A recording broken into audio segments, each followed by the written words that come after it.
Dr Achille Chinamengoto Nzinga Mouen Mbati, chef de l'exécutif national, chef de l'exécutif mondial, voulais-je dire, de la Chambre du Conseil, lui est tenté de rendre hommage au discours du chef de l'État prononcé à la tribune des Nations Unies à New York.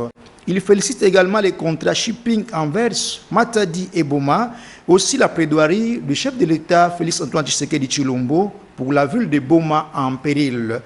Nous l'écoutons dans cet extrait choisi par Laurent Pakabinda Monzon.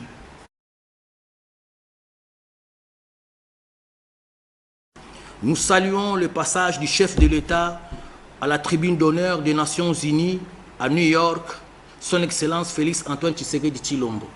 Dans un discours immense de réflexions intellectuelles, marqué d'une vision de la volonté commune de bâtir au cœur de l'Afrique un État de droit et une nation puissante et prospère selon notre droit inné, inaliénable et imprescriptible, scientifiquement libre, émouvante et pleine d'enthousiasme spontané. Combien louable, généreuse, sympathie remplie de valeurs dans les célébrités gagnant-gagnant pour offrir des valeurs du développement mutuellement avantageuses qui caractérisent l'épanouissement sublime de la RDC en partenariat avec la liberté d'échange éco-socio-touristique, culturel et politique au rapprochement des peuples du monde dans le respect de leur identité et des principes fondamentaux.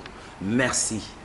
La Chambre du Conseil déclare solennellement adopter ce discours du chef de l'État Félix Antoine Tshisekedi Tshilombo.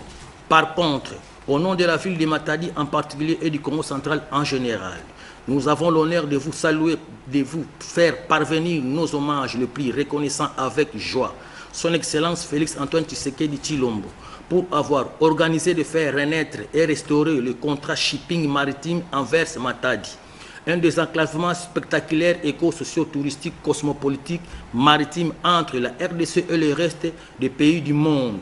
Oui, c'est vrai, la province du Congo central est bientôt de nouveau réanimée par sa vie cosmopolitique, éco-socio-culturelle et touristique. Alors, tous les agences maritimes, ferroviaires, exemple, STPT, ports et chemins de fer, Ami Congo, CMDC et autres vont à présent reprendre leurs services maritimes en long cours.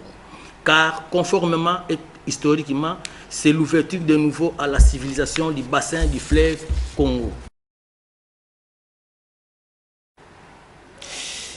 Vous suivrez l'intégralité à la fin du journal. Rehoboth